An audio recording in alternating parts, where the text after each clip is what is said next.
Here we are. Okay, we're set. We're good. Cool. How about we start with when did you start fishing? I mean, like, how old were you when you started fishing? You know, I started fishing almost 70 years ago. I was 6 or 7, fishing off the dock on Lake St. Catherine in Poultney, Vermont, with a line, a small hook, and a worm, and just dipping down in. Just the line? Well, no, I had a rod. I had a rod with the line and the hook, and in some cases you could see the fish along the pilings of the dock, and fishing primarily for perch and sunfish. Perch and sunfish. Was there any like big fish in that lake? I mean, like any like bass or? There were bass. Later on, I would go out with my father, and he would fish for largemouth bass and for pickerel, which is the eastern version of northern pike, I think. It's a skinnier, more almost eel-like fish, but vicious in the same form. A lot of teeth in the mouth. Mm-hmm. And they call them chain pickerel? Yes. Well, why do they call them chain pickerel? Yeah, I have no idea. Because you eat them really well, you throw them on your chain and take them home? Well, you know, there were no live wells in boats at that particular time where you'd save the fish.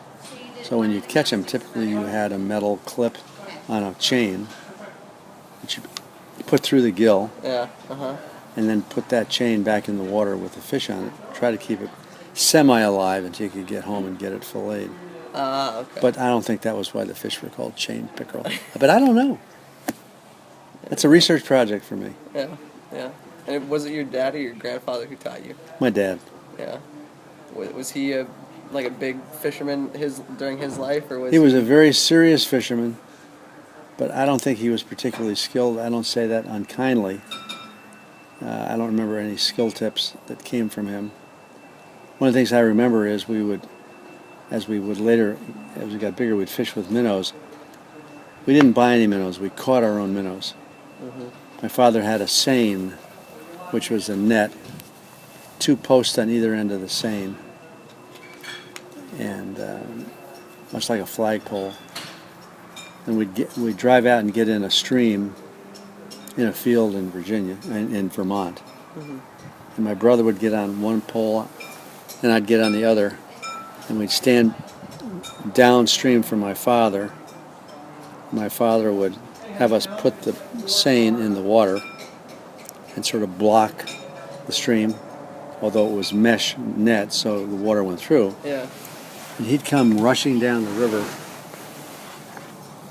splashing his hands in the water, making all sorts of noise, and trying to shoo the fish down there. Uh-huh. And then at some point in time he'd say, "Lift!" And we go, "Ooh, lift up." And the water would come out, and there would be these little fish there laying in the middle of the bottom of the seine. Yeah. And he'd go, and he was the picker. Yeah. We were not allowed to be the pickers. He'd throw out the small ones, and he'd throw out the ones that were too big. Because you can have too big a minnow when you fish. And we'd so these were just minnows. Yeah. This was our bait. We were seining for our bait. Before they had S&W. Yeah, before they had S&W Bait Shop in Brainerd, Minnesota. You're good. And that was kind of fun. Yeah. Because we caught a lot of fish at one time. They weren't very big, but they were all in that net. Mm-hmm. I assume it was legal. Yeah. Well, I mean, how else are you going to have? I mean, were there bait shops that had a lot of live I have minnows? no idea, because I wasn't responsible for that, as a kid. But I don't know. Yeah. Probably a lot more lures and things rather than live stuff. I mean, Yep. I mean, were there... And we'd hunt for our own worms. Mm-hmm. Go out at night. Mm-hmm. Maybe seed an area by putting water on it a couple of hours beforehand. Okay. And was fishing like among your favorite activities as a kid, or did I wasn't aware how much I enjoyed it, but I really loved. Often we had a wooden rowboat, flat bottom wooden rowboat with oars, and it was heavy and ponderous, and it didn't go very fast. Then later my father bought a 3.5 horsepower used Evinrude motor, which, like many things at that time, it was only 3.5 horsepower, but the engine was like this. And it must have weighed 75 pounds, hanging on the stern of the boat. But mostly I went out fishing with rowing.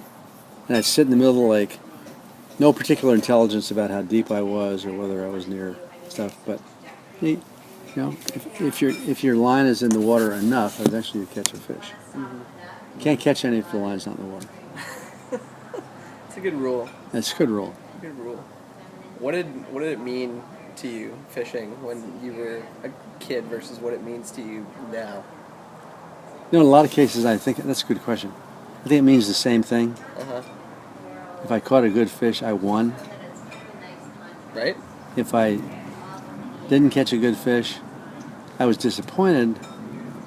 But fishing is one of those activities, perhaps like other ones, that even if you don't catch a fish, it's still very satisfying. Yeah, just being able to be out there, making it happen. Because you know next time you come back out, may be the day. Maybe the day. Tell me about the biggest and gnarliest fish you ever caught. What do you hold highest in your mind as your trophy? Oh, as in my think. life? Yeah. Oh. Yeah. Wow. That's a tough question, but wow. Well, and I've had times where I've gone out and I've just caught a plethora, an abundance of fish, which is fun.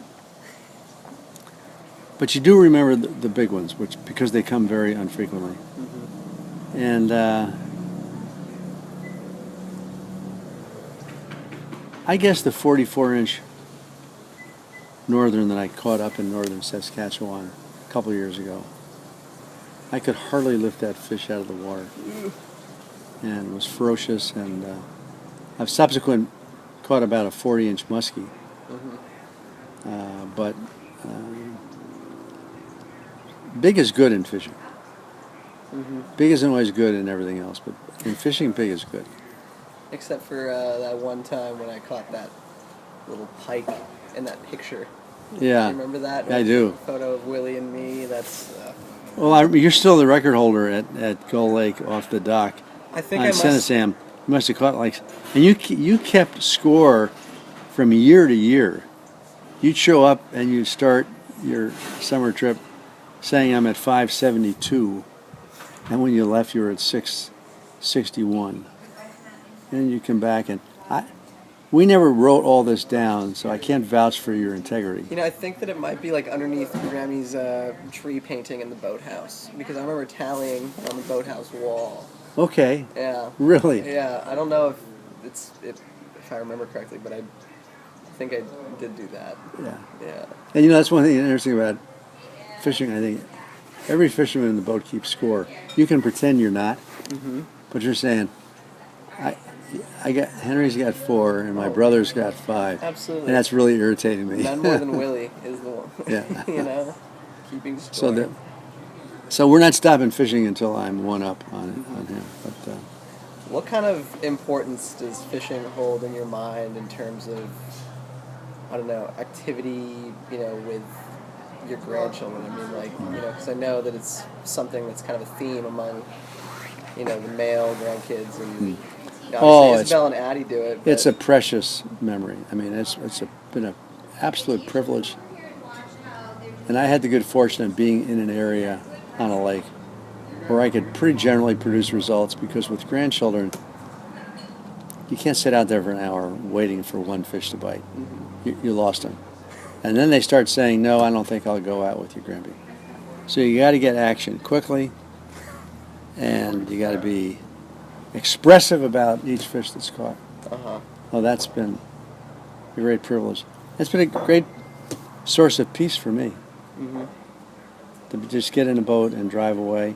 You know, the day before cell phones, one of the nice things when you went out with another guy, typically another guy, you had one-on-one time for hours. There was no phones, there was no interruptions. It was very peaceful. You could talk about things maybe you wouldn't talk about normally. And now even with cell phones,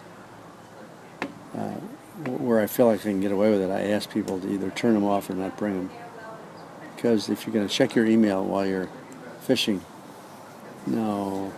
The only reason I bring my phone to go fishing these days is just so I can make sure I get a picture of whatever fish I go away well, with. I bring it for that reason too. Uh-huh. And plus, it's a nice emergency when the boat breaks down and you can't get in, and there's a storm coming up. Uh-huh. So you naturally took to fishing, and you're an avid fisherman now of your own initiative, branched out into the fly fishing part of the family. Well, yeah, Why does fishing satisfy you? I think it satisfies me for the same reason it satisfies you. I mean, you were saying peace is one of those reasons. You know, you can just drive away, or just walk down the road and be by yourself and be in nature, and you're kind of almost voyeuristic to like the calm and the peacefulness of the scene. Because you can go on a hike or go on a walk. Sorry, I'm gonna move this so it doesn't heat up and die on us. But yeah, you can go out and hike and walk, or do whatever else you need to do to be in nature. But if you're hiking and you just stop and sit at a spot for a half an hour, 45 minutes, that's not something you ever get to do on a hike. And when you're fishing, I mean, you have to have number one, the patience, and the skill obviously as well. But it just it's essentially about winning, catching that fish, and being by yourself almost. I mean, like here I am in a generation of so many distractions, and there's something so romantic about cultivating a hobby that not many people first of all do in my generation, and then getting away from those distractions, and having hobbies that don't have to do with modern technology. It's almost like carrying on a tradition. I mean, I know that fishing isn't like necessarily going away anytime soon, and it never will. I mean, but it's more specialized these days, and even with the time that we're in with all the hatcheries and fish farms all around the world, and how the fish populations are going down, especially in like streams and rivers across America. It's kind of, it's just, once again I use the word romantic to go out and really get to know something that has been done for thousands and thousands of years. And you're doing the same thing. I mean, you may have maybe more specialized equipment, but the Indians fished, and and I hear you talk about that instinctive satisfaction. I think about Julius, your Aunt Tracy and Uncle Eric's property manager in Kenya, born in the bush of out-country Kenya, never been in a boat in his life. They bring him over.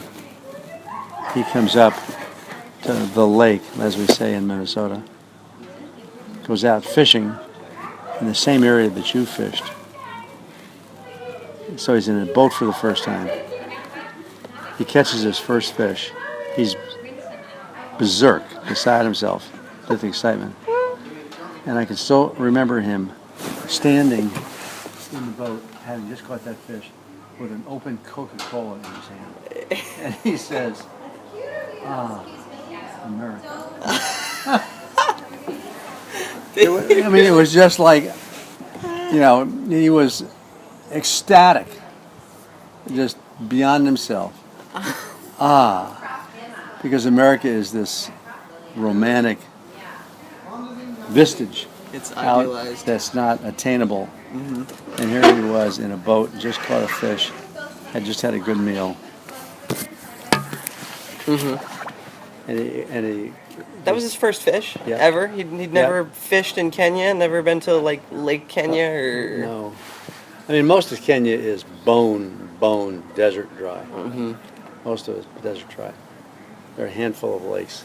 They're great distances. I mean, you could, if you had a car, which of course he didn't have, you could drive to a lake, Mm-hmm. but not for him. Not for him, no. And the coast as well. I mean, is there a lot of good fishing off the Kenyan coast? Have you ever fished out I'm there? sure I haven't fished there, but I see fish charters out there Uh-huh. and being done. You know, that's one thing is, as you're maybe suggesting. You think about different cultures around the world. Fishing is just a universal embraced thing, either for subsistence, or for money, Mm-hmm. but also for pleasure. People fly all over the world to different locations to do a certain kind of sport fishing that they can't satisfy where they're at. Have you ever deep sea fished? You ever Mhm. go trawling? Yeah, Where have you done that? I've done it in Cabo San Lucas. I've done it down in Florida. In general, I don't like it nearly as much as freshwater fishing, Yeah. or the little bit of fly fishing I've done. Why do you think that is? You got these heavy, stiff poles. You got this thick, almost like coaxial cable line. Yeah. You're down 200 feet with a downrigger keeping your line down. Mm-hmm. And you don't feel the action like you feel in a little light rod and you've got a 1 pound sunfish or a 14 or 16 inch brook trout on that fly line and on your, I mean just the connection in that is so intimate. Mm-hmm. And it doesn't feel intimate in deep sea. It's just like pulling up a tire, you know. Oh. Yeah, and you don't get to like really feel the hit either. It's just No. like, oh, the rod's bending. Exactly. You know, Good oh, you point. better go get on it. You Yes. know, it's because you hook them and then you just fight with them for 2 hours. You know. Yep. Whereas fly fishing, if you miss the hit, then you're done. You're cooked. Because like if you see a splash hit on your dry fly, you got to go, really quickly. You got to be very quick. Yeah, you got to go for it. And the precision, the art, the skill, the genuine skill in good fly fishing, which I don't know as well as spin casting, but to understand the structure of where you're fishing, the temperature, the wind, and surmise that there's a fish in that spot right over there, and then be able to put that fly on that spot Mm-hmm. and almost anticipate the hit. Because if you don't anticipate the hit, you're probably going to be too late. You're going to miss the fish. Mm-hmm. And then bring that fish in. Oh, that's my favorite part too. When you put it right on that like little bit of water that you're like, there's got to be a fish there. There's got to be one there. And you watch it float over the like little flat water stream for a little bit, and then you think, oh, that looks so good. Oh, and you're practically shaking, my gosh, with yeah. anticipation. And then finally it'll happen. I was telling you about how I like caught a fish on the last day of fall, and it was just like I'd been fishing already for like an hour, and I was just like, oh, just please let me like catch just one fish, and threw it on that little spot and set the hook and took her on it. But Good muskie fishermen have a discipline when they retrieve the lure to the boat. They don't lift the lure out in preparation for the next strike. what do they do? They do a figure eight. They're taught to do a figure eight. And the reality is, which I didn't realize until more recently, the statistics say over 50% of the muskie hits happen at the boat. Right? Right? Because they're At just the boat. following it the whole time? Yep, they follow, and all of a sudden, why they decide to strike at that last minute, I don't really realize. But I was fishing for Northern, and and I have a guide in the boat, and I'm bringing my line in, and I'm at the boat, and I'm distracted, and I'm about to pull the boat out of the water. And the guide says, "Don't pull your line out. There's a fish following you." And I look down in the water, and pow!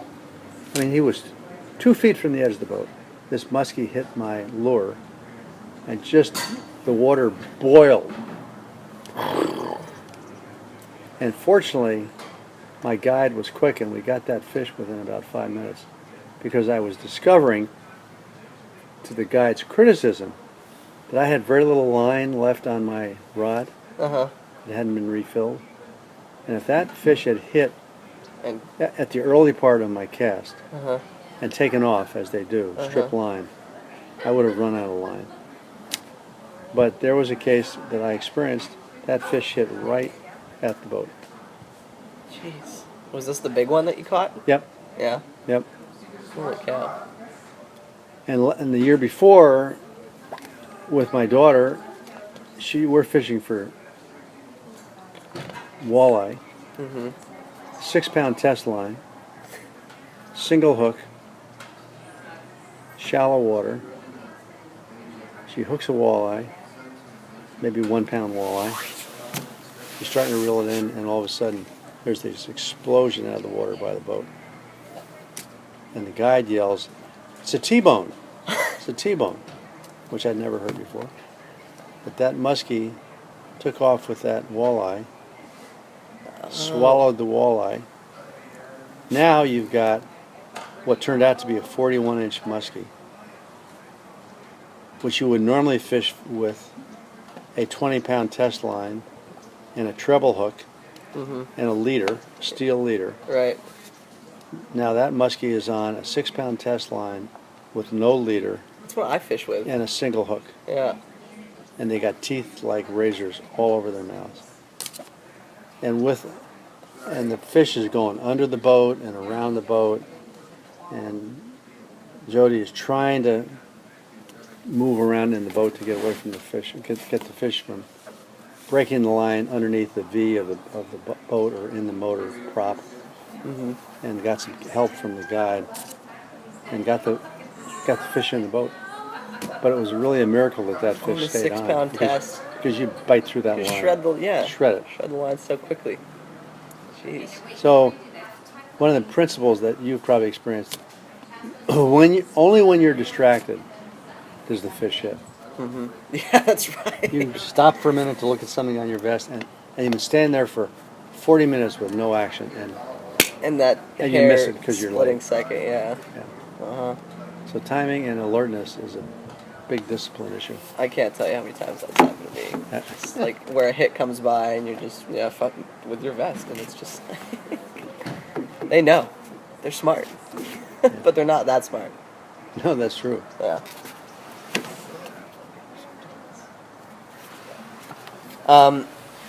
Another nice thing about Yeah. fishing is, as you age, you can continue to do that. There's a lot of activities that are sport activities where your body leaves you with capabilities that don't work, whether it's playing softball or basketball or baseball. But fishing you can do almost to the day you die. And we're going tomorrow. Aha, that's right. I'm excited. And it's interesting to find out, if you fish a lot, how different people fish differently in different parts of the country. The lures, the lines, how they instruct you to hook the fish. What would you say is the most important thing about fishing going forward? Like, how would you say? Would you say some of the principles in fishing have to do with,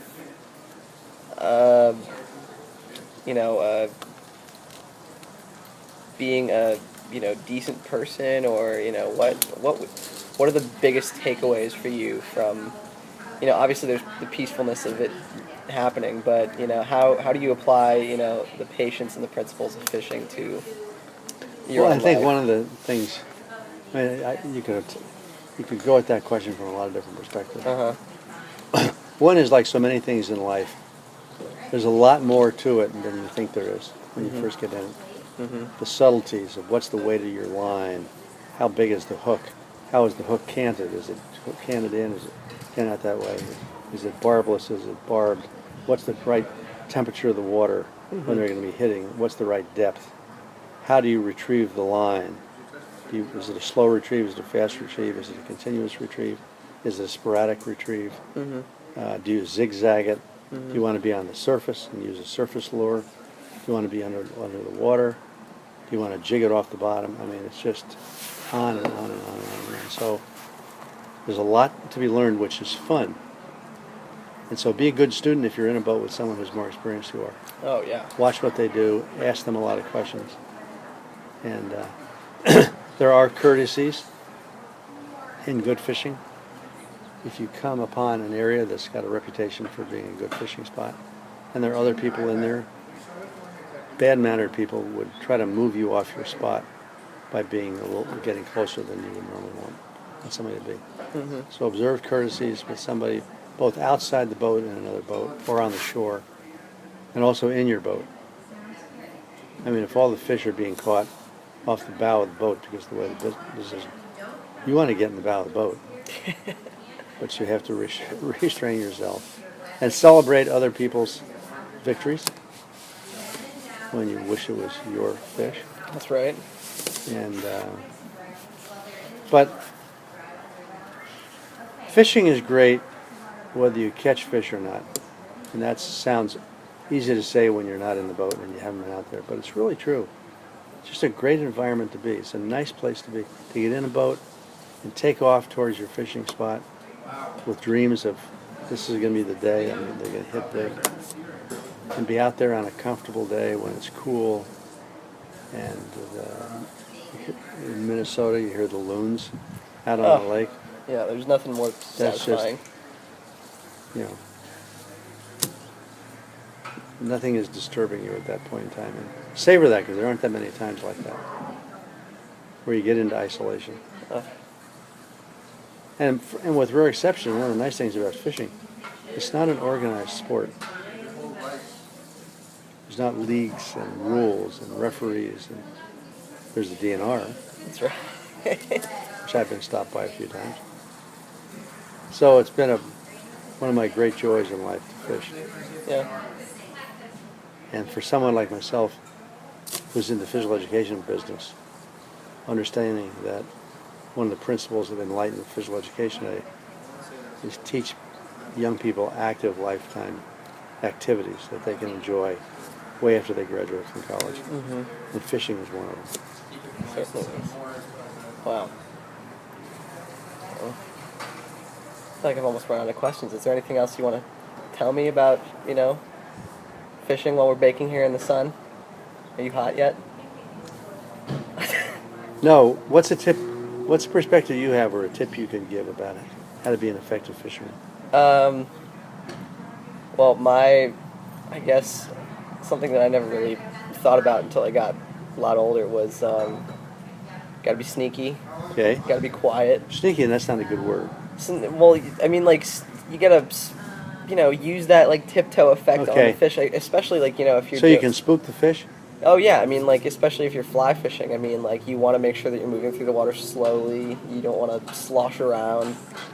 You can't be, kicking rocks and things, because especially creek fish and river fish, they spook very easily. I don't know about what bass do, or if they spook when they hear, a motor come on into Love Lake. Yeah, but I guess patience is one of the all-time principles of fishing. But in my experience, fly fishing, I guess it would have to be you have to be persistent. Okay. Because there are so many times where you'll go out and you'll get discouraged and be like, oh, well, I didn't catch anything, or, oh, it's not a good time of the season, so I'm just going to not try, or, something like that. And this goes back to, applying, fishing principles to your life, because if you fail many times and you just give up, that's bad. That's not, that's not the way you should live life. You gotta you gotta try again, and, that's kind of the, little slump I went through this year, because, I did a lot of fishing in the beginning of the season when there was the melt, all the runoff coming through the streams, so it was very high flowing, and the fish aren't hitting stuff on the top water, they're hitting stuff below the water, and it's a little easier, I feel like, to do spin rod fishing in a lake and, throw something below water. Yeah. and it's a whole different thing when you're fishing in a stream and you got to put a hook below the surface. Hi, Grammy. Hi there. Honey, do you have on sunblock? No. Well, I really Sorry, we're think that's... almost done. I He was apologize. We're interviewing, yeah. doing an interview Oh, you're doing... about fishing. No, it's Oh, okay. I'm It's sorry. okay. Oh, It's I'm okay. sorry. Grammy, It's okay. come kiss your husband on the cheek for the camera. I love you. Love you. Henry, it's been so nice talking to you about one of my favorite subjects. Oh, And you know what? Let's go fishing together someday, okay? I'd love to do that. we're going tomorrow, Grampy. Okay, good. I love it. Thank you. Catch them frequently and big. Frequently and big. That was fun. Yeah, that was really great. Thanks for doing that with me. I'm Now, I think part of the psyched. skill is how do you edit that down?